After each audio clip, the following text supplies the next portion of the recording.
All right, so we've got the Unbreakable X-Men, the best Gambit's ever been.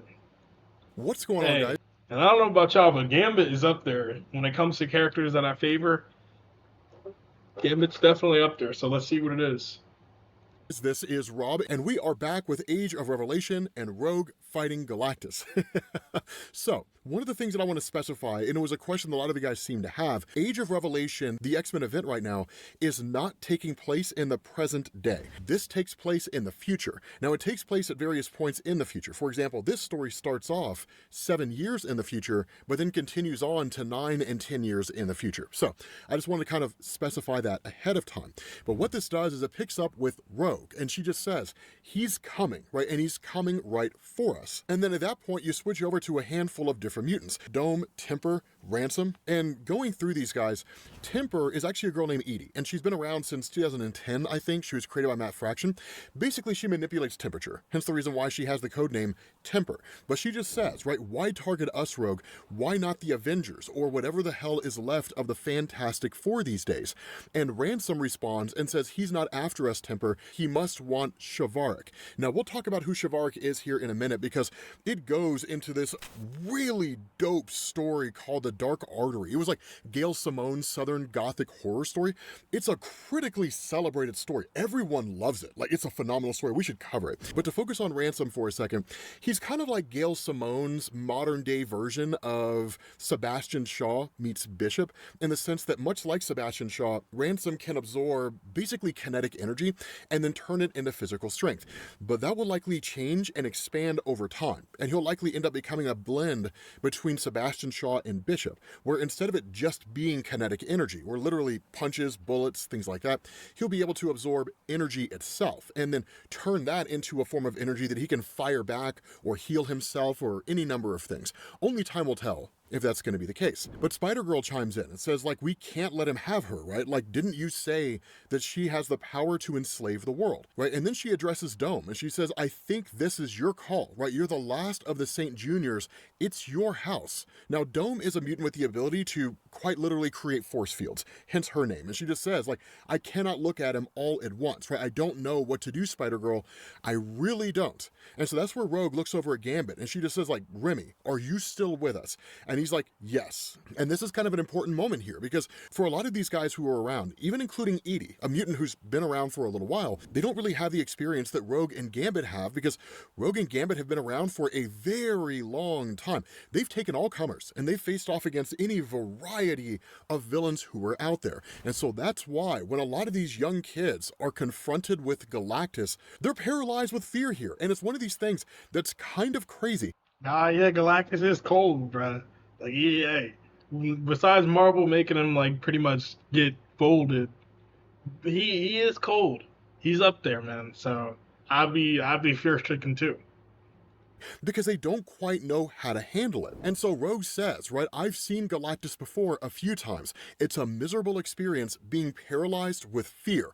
Ransom, you're the leader. Is it fight or flight? It's what you're good at. Lead us. And so he just says, right, there are 1,000 tormented living in the underground city of Penumbra, and a cosmic mutant guarding them who hates all living things. Again, that feeds in the Dark Artery as well. We'll talk about that. And so they kind of go back and forth here, right? You know, Temper says that if he sets them all free, the tormented will rip all mutants to shreds. Of course, Dome fires back, and she says, guys, I think that I'm too scared to think. Which makes sense when you're facing against Galactus. And so Ransom asked the question, right, what if we set Shavarik free? Like, what if we do that? And the risk here is that they bring ruin to the entire world, right? Everybody dies instantly, right? Shavarik will kill everyone. And that's even where, like, Sentinel Boy's like, I mean, the cure would be worse than the disease if we did that. And so Rogue kind of muses for a second. She's like, I've chased the idea of being a hero for a good long time now. And I think this is that moment. And she just says, I have an alternative. You guys go, I will stay. And you get this really, really beautiful moment. It's almost kind of like the inverse, right, with Gambit and Rogue in X-Men 97, except this time it's Rogue and Gambit, in the sense that Rogue is the one that's getting ready to presumably sacrifice herself, right? She says, Remy, my love, the youngest ones, they've got a whole ass life ahead. And there's the baby. Go. please. Now, for those of you guys who have not been following the story of Rogue and Gambit for quite some time, they've been married for a while in Marvel Comics, right? Like, Gambit finally got to clap the cheeks. But for real and for true, right? He put a ring on it, the two of them been married. There was a really, really great comic that was just a team up with Rogue and Gambit when they were married. It was amazing. Like, it was absolutely phenomenal. And so seeing his wife kind of preparing to sacrifice herself is really something Gambit's not ready for. And he's like, I've been with a lot of you, and one thing I know for sure, you're not very good at following orders. Chelsea, can you make a dome to stop that thing for a moment? And she's like, stop him? I mean, I could try, but I mean, this is Galactus we're talking about here, right? I mean, this would be a stopgap measure for seconds at best. And that's where Gambit just says, Butterscotch, all I've got are some cards and a stick. Try it, right? Like, please give it a shot. And so Ransom's like, okay, so like, what do we have that he might hate, right? We have 2 energy absorbers, and he's all about energy. If the rest can slow him down, and that's where Rogue kind of cuts him off, right? Got it. Slow him down, take him out. And so at that point, she just kisses Gambit and just says, do not go underestimating the power of that stick, Cajun. And he just tells her, you come back, right? That's the only thing you have to do. Come back. And so Rogue flies up there to confront Galactus, and everybody else is basically going to offer some measure of a distraction. Now, as you can imagine, I mean, there's no conceivable way this is going to work, right? I mean, this is Galactus. This guy consumes worlds. He's a cosmic entity. His very presence spells doom for whatever world he shows up to, unless the inhabitants of those worlds somehow manage to get their hands on an ultimate nullifier, right?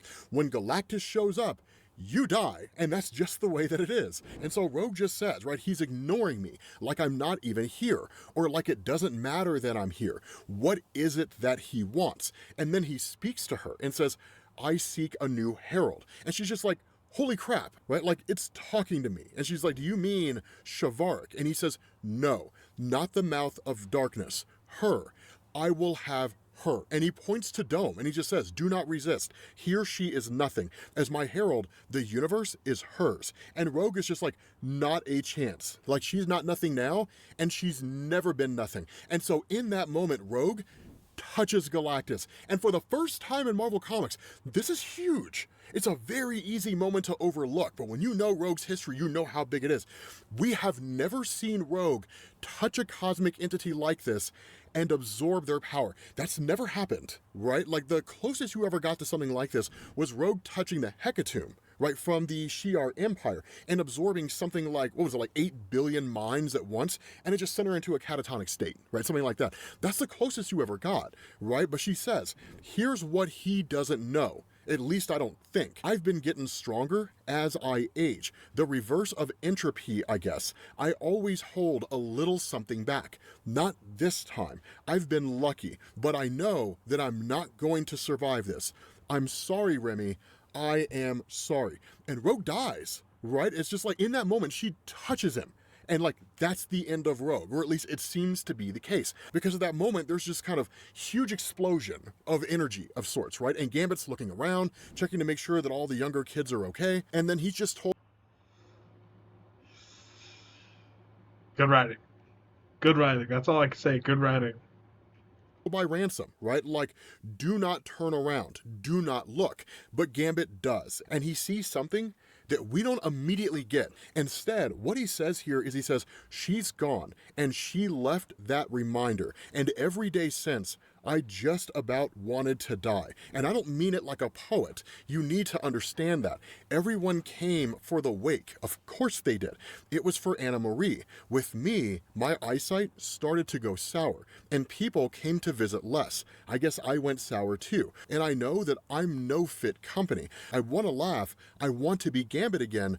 I just plumb forgot how. He says, it's time. Every night around 9 o'clock, I talk with her. I can't see her anymore, and I know that they all worry.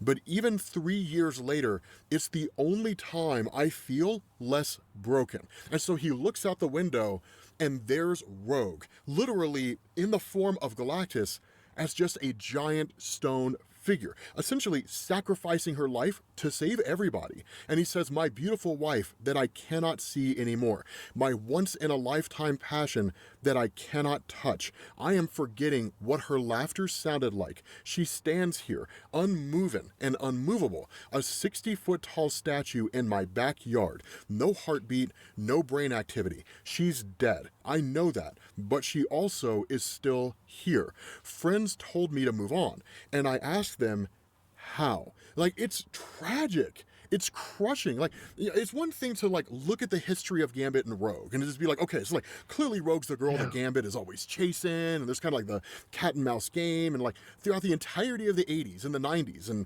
even going into like the 2000s, right? It's the will they, won't they, right? For like 30 years in Marvel Comics, right? Will Gambit get Rogue? Will Rogue end up going to Gambit? Like, will they ever end up together?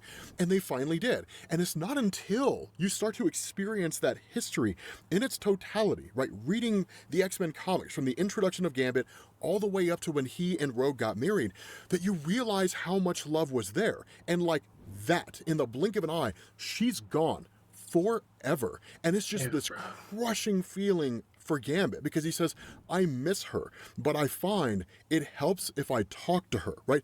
He's grieving, right? And so in talking to Rogue, he says, Nightcrawler called. He asked if I wanted to pray with him for you. I figured it wouldn't hurt any, so I gotta say, I do feel a little bit better after. He says, I wasn't really expecting that, right? He did some research, wants me to go to grief counseling, all the hell in the world, and he still takes time to worry about my soul.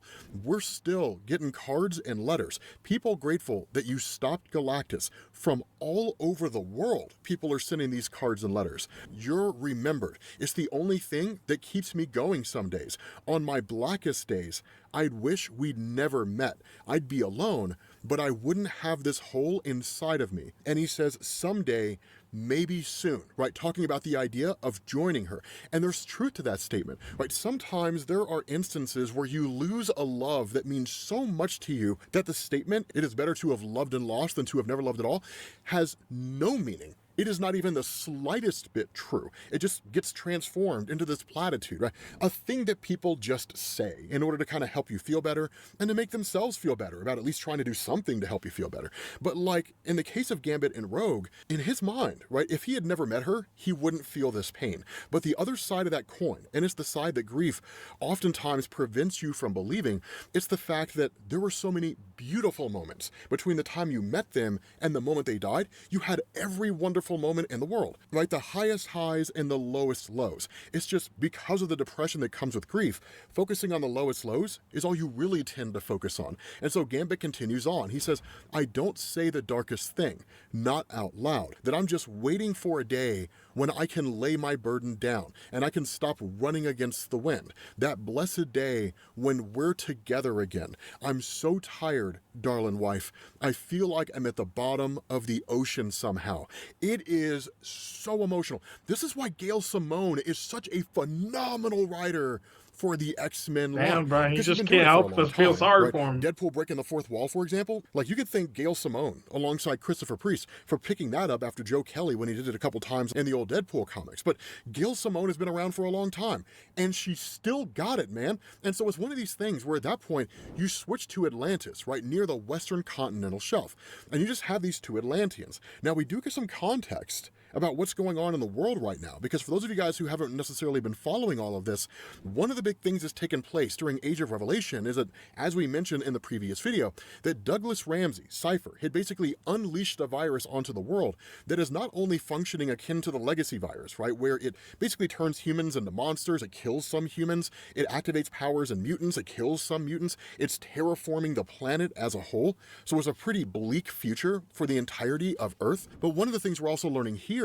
is that the Atlanteans are in a war with the Latvian army, which is kind of nuts, right? It's taking the history between Namor and Doctor Doom and seemingly flipping it on his head, assuming that both of these guys are leading wars against one another. They could both be dead. We just don't necessarily know if that's the case or not. But one of the things they're doing is they're following protocol, right? One of the guys says, like, let's go up. Protocol says, we check for a heartbeat. That's what the other guy says, like, that's what I mean, right? It never changes. It's the same every check. And he says, we keep this up and I'll have to check for my own heartbeat. Again, kind of a little banter between them. And the other guy says, well, still nothing, no response, no sign of life. Put it in the log. right? And then just ultimately they take off, only for us to find out the body they're checking is Galactus, right? And so we're told over 1,000 days he has lain here. He has been pushed back in the past. He's been nullified. He's been repelled temporarily. He has never been laid so low. Vegetation and sea life clamber on his body. They nest in the plains of his armored flesh, and he is oblivious to all. He is a being of energy, sustenance we cannot comprehend. And she took that from him. Of course, Rogue. There are cultures in the universe who worship him as a living, consuming God, as vital and powerful a force as whatever sun they lived under. But that God is gone. Or so it seemed. A tiny spark, a flint in the darkness, briefly shimmers, modulating in the deep sea current, and that spark finds a willing recipient. Because Shavaric is the person who is essentially receiving what seems to be the life spark of Galactus. Now, let's jump into the Dark Artery. Let's kind of explain how all that ties into what's going on here. Ooh, because man, this is we good, couldn't man. possibly hope to understand everything that comes next. So what goes on is that Gambit talks about this, right? He says the city of New Orleans, they felt she deserved a tribute of some kind. There's no use in a statue. She was already a statue herself. And so it was decided, a stone with an engraving, understated, just one word, meant to be kind, and it was meant to inspire, right? That word being unbreakable. And he says, I wish, right? I wish it was true. And so that's where the son of Ransom and Temper comes running out and telling Gambit that Henrietta is in their kitchen. Now, who's Lady Henrietta, right? Lady Henrietta is amazing. Like, she's phenomenal. One of the coolest characters out there in recent memory and introduced in the Dark Artery storyline. Her powers are very similar to Emma Frost in the sense that instead of turning into diamond, she kind of turns into obsidian, but she is essentially the guardian of something called the Penumbra. And the way that was explained in the Dark Artery, and kind of switching over here for a second to Uncanny X-Men number 13, the explanation goes like this. She says, there was a woman a long time ago, one of our kind. Greta was her name. She was blessed with two gifts, the power to create curses, to bind the wicked, and a beautiful daughter who she loved more than the stars. Her husband was a pious man. He hectored the girl for her own gifts. He feared his wife, but he could not bully her, so he tormented his own child until she could no longer bear it. And so Greta created the Penumbra, a hellish prison, a mockery of a community that exists outside geography, to punish those kin of mutants who betrayed their own family members. If a father branded his daughter a witch, he came here. If a mother informed the constable on her husband, she came here, to their eternal regret and unending torment. And so quite literally, the Penumbra is just a hellish landscape. It's a place of torment for those individuals who betray their own family who are mutants. It's one of the coolest introductions to the X-Men lore in recent memories. That's why I say Uncanny X-Men is dope in Marvel Comics right now. But the reality here is that those individuals who are housed within there, those humans who suffer in Penumbra, are basically referred to as the tormented. They're basically the vengeful dead. And so when Gambit shows up here and he talks to Henrietta, kind of jumping back to this Unbreakable X-Men comic, he asks, right, Miss Henrietta, and she just says, Remy, I am so sorry for your loss. She's like, we have a special spot for Miss Rogue when she is ready. Surrounded by obsidian, it's as beautiful as she was. And she says, I'm afraid I am not fully presentable. I don't really socialize much, and I fear that I'm not fit for indoors. And at that point, Gambit just says, Iddy, right, would you go to my room and pick something from my wife's armoire? Right, something very pretty, please. And so it allows them to kind of have a conversation about what all's going on, why it is that Lady Henrietta is here in the first place. And so what she says is, as you all know, the memorial grounds that I guard, the Dark Artery, they also guard a terrible place just below, where a monster, a god really, watches over the unliving humans who betrayed the mutants in their own family. And she says, Shavaric, right, she's been a slumber the past few years. Something awakened her. her. I fear I lack the strength to hold her, and she's angry. And so in that moment, while this explanation is going on, the tormented immediately start invading the house, right? Just all these humans who have been tortured due to their actions in betraying their own family. And they kind of speak broken, right? They speak in a pretty unclear way, right? Suffered enough, too much, decades too much, your turn to suffer, right? Different things like that. Only to find out that they effectively have an infestation of sorts. And so at that moment, everybody jumps on the offensive, right? Gambit jumps on the offensive. But notice this, Gambit almost kind of toes this line between being ready to be done with all his living and continuing to fight. But it's also the kind of things that the tormented say that raise a few questions here, right? That one of the things that happens when Gambit says, right, you stay away from my family, they start saying things like the giant, the girl, your wife, we'll burn her, bury her in pieces. And Gambit just asks, right, like, you stay away from her. And they say, won't, suffer forever, like us, right?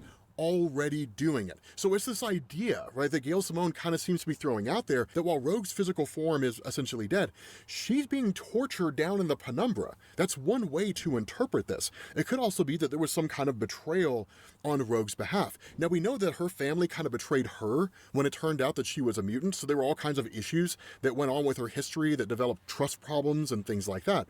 And so potentially her dad is down there somewhere. But the fact is, Gambit just says, right, like if you go near her, if you even look her way, Gambit will bury all of you for real. And he means it, man. When Gambit gets pissed, it is a sight to behold. It's one of the coolest things. Because in turn, Gambit just runs out of the house, right, and just says, you all stay, protect the boy.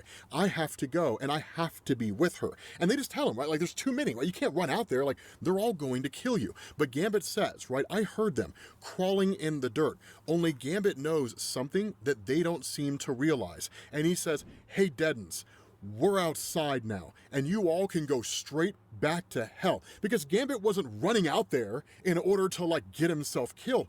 Gambit was going out there because he needed breathing room, right? You know, like, somebody call an ambulance. But not for me. Right? It's one of the funniest things because he says, I wanted to join you, wife. Now I see why I was left behind. The whole world has gone to dirt. Shavarik is trying to get loose. I cannot let that happen. With my last breath, I'm going to stop her. And then I'm going to be with you forever. So it's kind of like the life and death of Gambit, because this being a story in the future, we could see Gambit die here, right? So again, it's a phenomenal story. I love the way that Gail Simone writes the X-Men. But let me know what you guys think down in the comment section. Hopefully you guys enjoyed this video. If you did, drop a like. Hey, almost no words, bro. That was perfect, bro. That is amazing writing. Got me hooked. I want to see the next chapter. I don't even know what to say, man. I barely said anything throughout the video. Bro, I was in awe. I was shocked beyond belief. Like, comment. I appreciate you for watching. Thank you. And yeah.